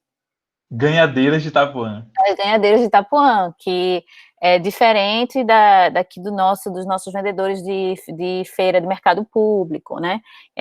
Do que são os profissionais da Ciranda, de Pernambuco. Então, a gente entender essa necessidade da adequação ao contexto local e de uma formação mais genérica também, mais universal, da história das artes, né? De uma maneira geral, para a gente não ter que necessariamente passar pelo julgamento do gosto pessoal, que é uma coisa que inclusive vem sendo a tônica das nossas discussões públicas sobre a gestão da cultura, né, sobre o que pode e o que não pode ser financiado, o que pode e o que não pode circular publicamente, que estão muito centradas numa visão ideológica de gosto. E, na verdade, a gente tem que pensar mais do ponto de vista da importância social, da importância da existência daquelas manifestações como tal, né, do ponto de vista de cidadão. E aí, outro eixo é o domínio das linguagens e das expressões, e aí também já a execução em si, né, a articulação com o processo de administração cultural dentro das atividades específicas, mas o 4º eixo, sistemas, instituições e políticas culturais. Aí, novamente, isso vai me levar a uma outra pergunta que eu vou fazer aqui no final, né, do sistema e dos indicadores, da importância disso, que a gente falou, e a administração cultural, né, que é uma aproximação social com a capacidade de reconhecer e analisar os problemas estratégicos da sociedade, desenho e implementação de projetos culturais, e, por fim, o desenvolvimento de competências para elaborar hipóteses, formular e analisar modelos que permitam a compreensão e avaliação desses conceitos que permeiam a atividade. Então, eu achei um resumo bem interessante, né, que vai desde esse aspecto de formação humana aos aspectos técnicos e específicos da gestão cultural, e me obrigo aqui a perguntar, nesse momento que a gente está, como uma parte do desafio, que é fazer chegar, né, os recursos, por exemplo, da Lei Aldir Blanc, aponta, né, a essas pessoas que estão na produção cotidiana, que fazem a produção cultural como uma atividade cotidiana, né, entendendo aí a tradição como algo que se renova, mas que é bem ligado ao território, aos povos originais, enfim, às específicas, que precisam ser inclusos, não apenas no recebimento de fomento, mas no reconhecimento de sua existência, da sua importância, e participantes do processo decisório, né, dessas políticas, mas pensar assim, como o campo é ainda novo, como você colocou na sua fala inicial, eu sinto hoje uma clareza de que a gente tem uma construção ainda precária de indicadores e de mapas culturais, que foi uma iniciativa do antigo Ministério da Cultura, isso começou a ser trabalhado, que previa a implantação do Sistema Nacional de Cultura, né, integrado, no Sistema de Informação Cultural, integrado nas 3 esferas, que era federativa, estadual e municipal, e hoje a gente se vê na necessidade de urgência de montar esses mapas e esses indicadores para pensar o impacto da pandemia na área da gestão e da produção cultural. Então, eu queria que você falasse um pouco dessa construção de indicadores, da necessidade de a gente entender isso como um campo de estudo, né, e de pesquisa, né, que é, mais uma vez, uma área de atuação, e o que a gente tem, que você mapeia, assim, hoje, disponível nesse sentido. Manu, maravilha, assim. Na verdade, só uma colocação antes de responder, adentrar o que você levantou agora. Identifiquei aqui as 3 tristes tradições das políticas culturais, e aí vai ter a ver com o que a gente vai falar agora. Era a ausência, que eu tinha mencionado, a instabilidade, que eu também tinha mencionado.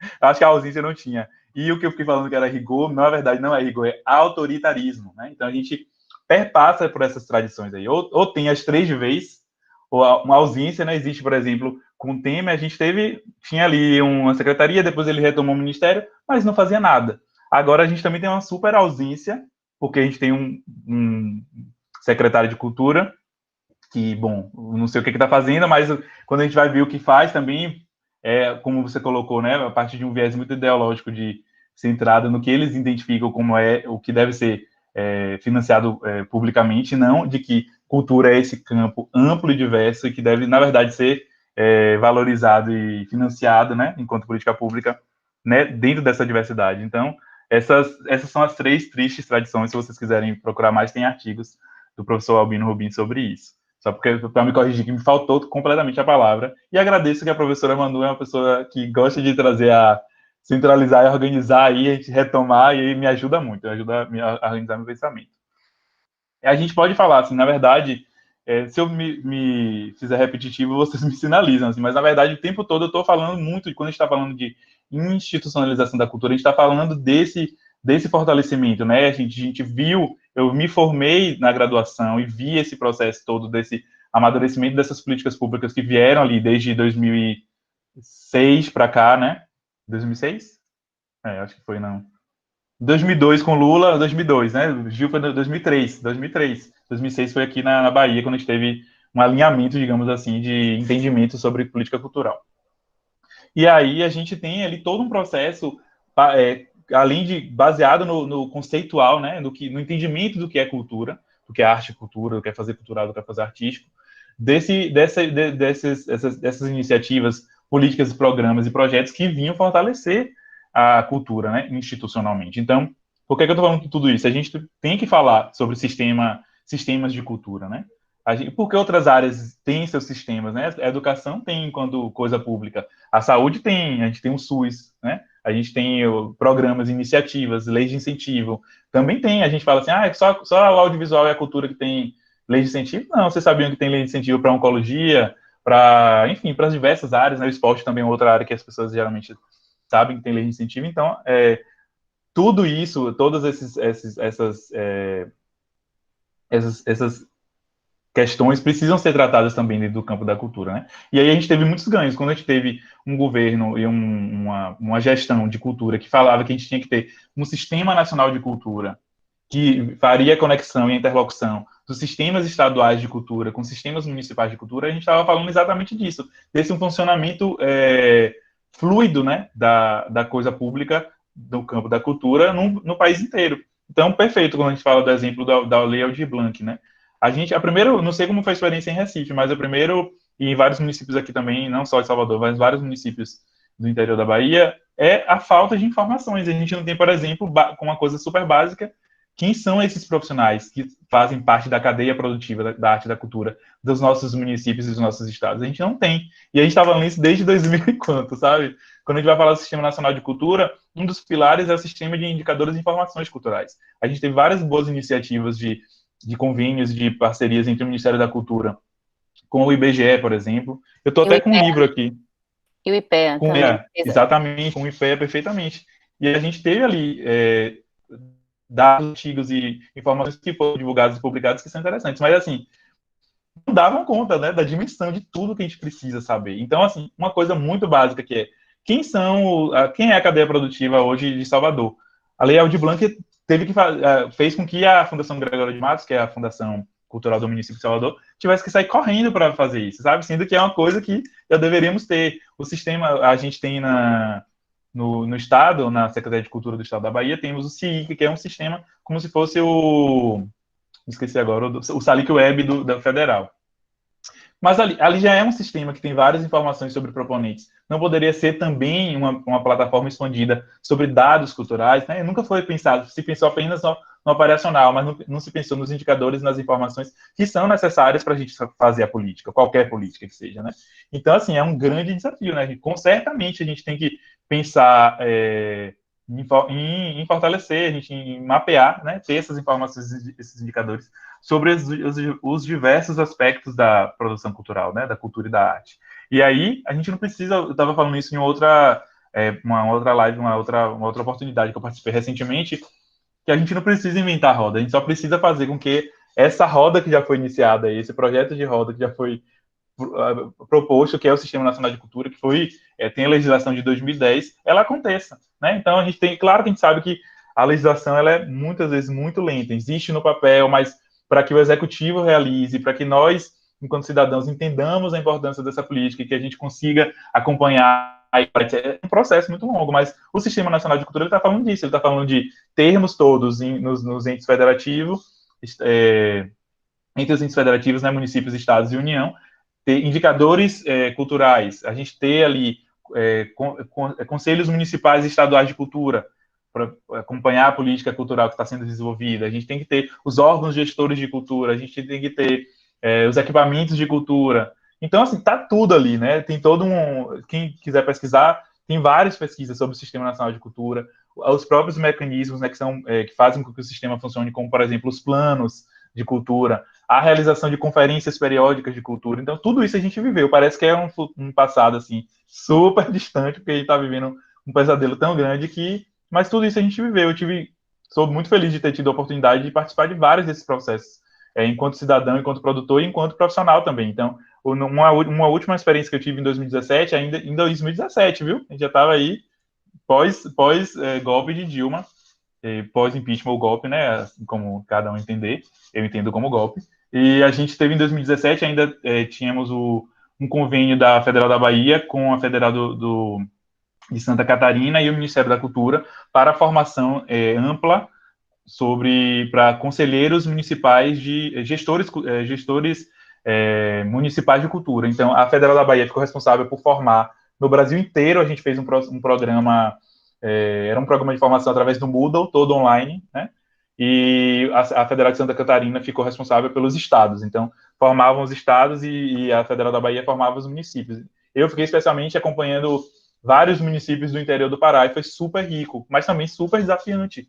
Então, assim, a gente precisa fortalecer, a gente tem que estar o tempo todo atento a esses princípios aí, digamos assim, princípios que Manu enumerou, que alguns teóricos, né, referência fazem, como Canclini traz, desses pilares mesmo, né, do que a gente precisa para estruturar e fazer com que a cultura funcione. Basicamente, já temos esses pilares aí apresentados, alguns modelos e mecanismos de como isso pode funcionar. A gente só precisa, de fato, continuar a fazer com que essa política, né, essa política como um todo aconteça. Não sei se te respondi.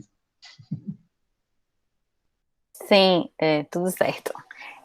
Só tentar também trazer, porque a gente está pensando aí na possibilidade de atuação do gestor cultural, né, e como, além de espaço, né, e e dos grupos, existem pessoas que gerem seus próprios projetos, né? Cada vez mais a necessidade de você ser um gestor de projeto, porque, na verdade, a atuação por projeto é a natureza da área do cultural e da economia criativa como um todo, né? Essa atuação por projeto. Equipes que se formam para a execução de um projeto e depois se desfazem, vão para outro projeto, e você ser um seu empreendedor. Então, na verdade, assim, você também pode construir seus próprios indicadores.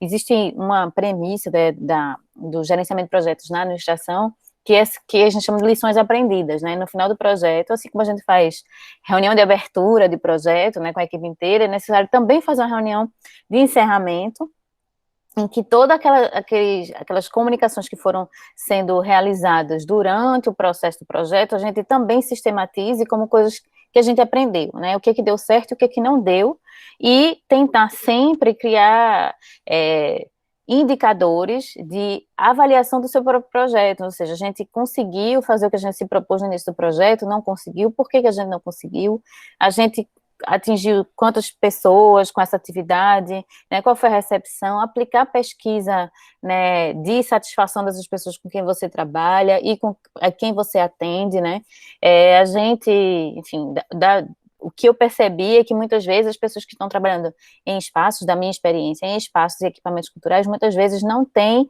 clareza da função delas e de quem é que elas atendem, quem é o público. Então, eu fiz uma pesquisa uma vez dentro de um equipamento cultural, dentro de uma diretoria que eu trabalhava, que era de gestão cultural, e as pessoas achavam que atendiam ou a universidade, né, ou seja, achavam que atendiam a entidade universidade, outras achavam que atendiam um público externo, porque tinha galeria, porque tinha teatro, e outros achavam que atendiam um público interno. Então, não tinha muito claro para eles que, na verdade, a gente trabalhava com esses três públicos, né? Tinha que trabalhar com a visão e a missão da universidade, né?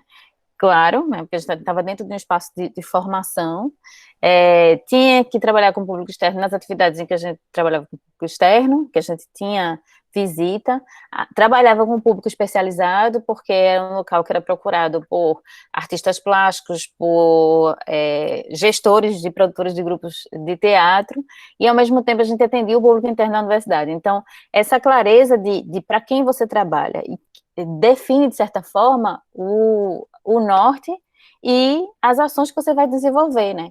Que benefícios você tem que trazer para essas pessoas. E, novamente, construir seus próprios indicadores, seus próprios parâmetros de funcionamento, né? Tem uma intervenção aqui no chat, não sei, não, foi só para dizer que eu, Cleiton, aí, trabalha nessa forma aí de projeto. Acho que foi isso que ele quis dizer. Bom, vou deixar aqui também aberto para mais alguma intervenção. Nada. Tá, joia. Obrigada, Cleiton. Bom, mais alguém tem alguma pergunta, intervenção? Senão eu vou me caminhar aqui para o encerramento. Hugo quer dizer mais alguma coisa em relação a isso? Só umas anotações que eu fiz aqui, mano, que são interessantes a gente pensar, né, dentro desse contexto da cadeia. Acho que foi até algo que Liliana falou que me fez pensar nisso também.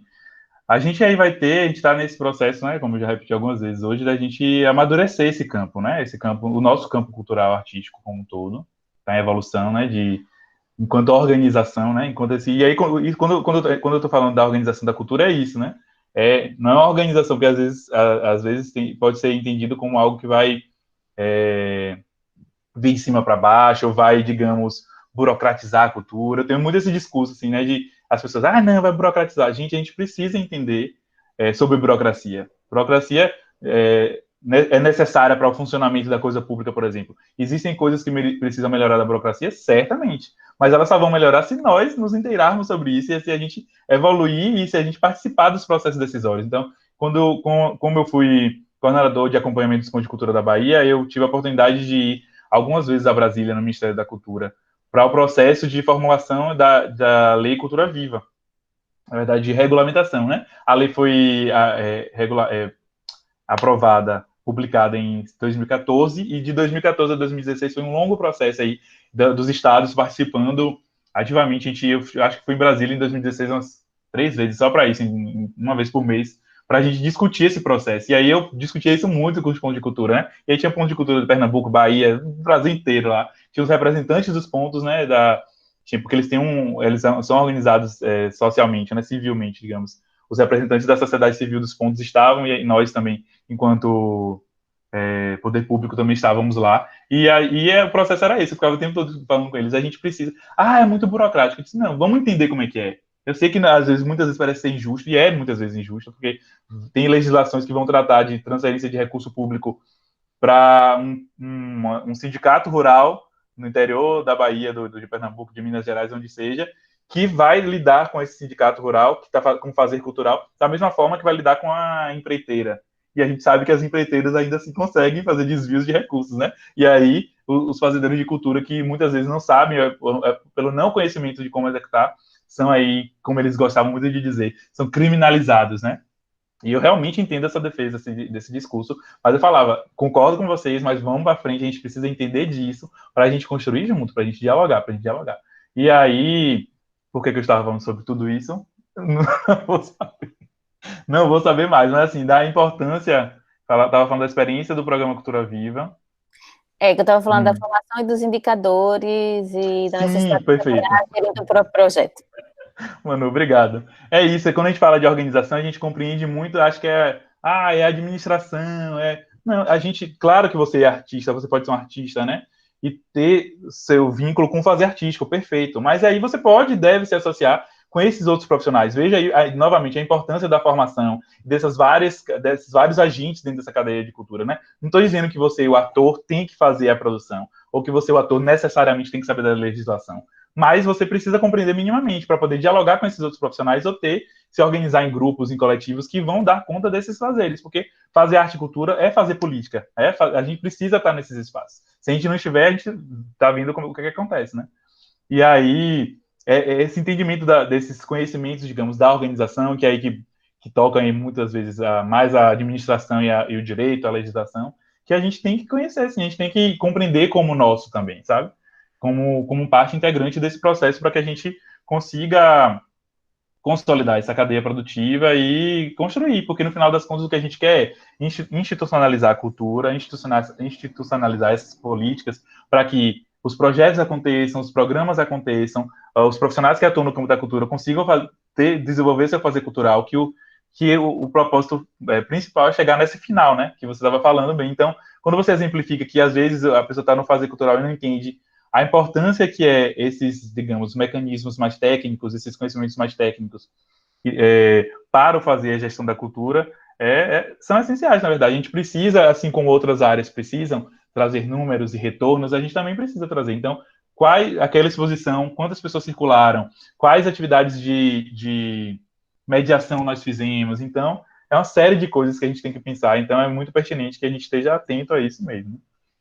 Uma coisa que eu ia comentar contigo era, que eu disse que ia comentar e lembrei agora, que essa cadeia também tem várias outras funções que estão se desenhando, né? Funções aí que já existiam e que estão ganhando novas nomenclaturas ou estão se desenhando melhor. A própria a mediação cultural, por exemplo, é um campo, já está se tornando um campo, né? Eu conheço alguns profissionais das artes e pessoas que vêm de formações em artes que já estão nesse processo de pensar a mediação. Mediação é uma outra parada, é uma outra questão que a gente tem que estar muito atento, porque já é chegar na ponta, né? Já é nós estamos fazendo arte e cultura, mas como é que isso está sendo chegado, né? Como é que isso está chegando na ponta, no cidadão, na criança, na formação do público? Então, é uma outra seara. E aí, a própria qualificação também de algo que eu lembrei que agora que você mencionou esses profissionais, esses fazedores de cultura que já estão aí no seu fazer, porque tem um imbricamento outro com esse fazer, como nós podemos também qualificar, né? No sentido de trazer esse conhecimento mais técnico e conceitual para ele que já tem tanto ver no que faz, né? Então também a gente chama de agentes. Aqui a gente teve na Bahia uma formação que era focada nisso, em agentes culturais, né? Muito nesses fazedores de cultura mesmo. Então, para que eles também dialogassem, soubessem, entendessem. E os pontos de cultura foram muito ricos nesse sentido, né? Que trouxe aí uma experiência incrível para esses sindicatos, associações, enfim, né? Essas manifestações artísticas e culturais todas que começaram a dialogar com a coisa pública, né, com o financiamento público, com a política pública. É isso.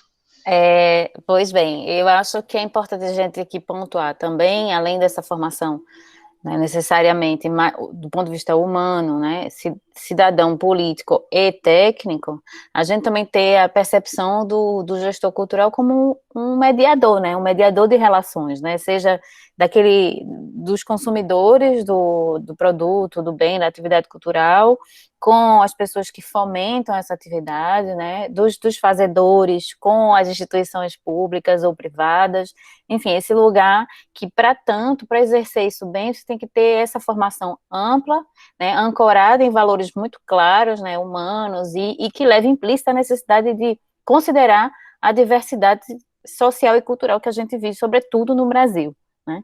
Então, é essa dimensão de que a gente está fazendo política, né, e dando condições de exercício de cidadania, né, entender essa cultura como enquanto houver gente, enquanto houver relação social, a gente vai estar produzindo cultura, de certa forma, diretamente, ou como um substrato, né, como a fonte daquilo que a gente produz, né.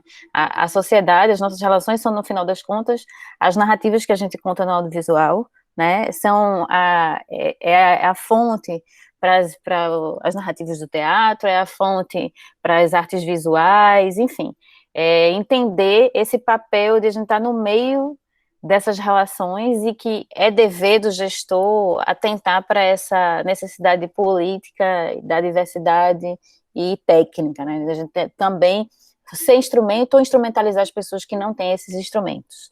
Aí tem uma colocação sobre a Liliana concordando, né? Os dois clientes que nos contratam, né? Que é o público e o público consumidor e o financiador. Eu acho que é isso mesmo. Pois bem, minha gente, eu quero novamente agradecer a presença de Hugo, a disponibilidade dele de participar aqui, nos dedicar quase 2 horas da sua vida, né, que na verdade está em horário de trabalho, mas ele conseguiu tirar um tempinho para ficar com a gente. Agradecer aos meus alunos, alunas e alunos todos que estão por aqui ainda, bem como as pessoas que são de fora, que, enfim, se disponibilizaram para participar. Agradeço demais. Já vou fazer o meu jabá aqui e dizer que a gente vai ter mais 2 ou 3 atividades ainda abertas para o público, e que eu vou anunciar agora que eu estou fera nos meus cards no Instagram, vou deixar todo mundo bonitinho. Mesmo que, para além das pessoas que estão na disciplina, a gente tem mais uma aula aberta na disciplina, eu tenho uma aula aberta numa outra disciplina que, na verdade, se comunica com essa, que é a oficina de projeto. Então, eu vou avisar para vocês, avisar também que a gente gravou tudo, inclusive o chat. Muito obrigada pelos elogios de que a aula foi ótima. E acho que é isso. Se o Hugo quiser dizer as últimas considerações, a gente encerra. Muito obrigada, Lilith.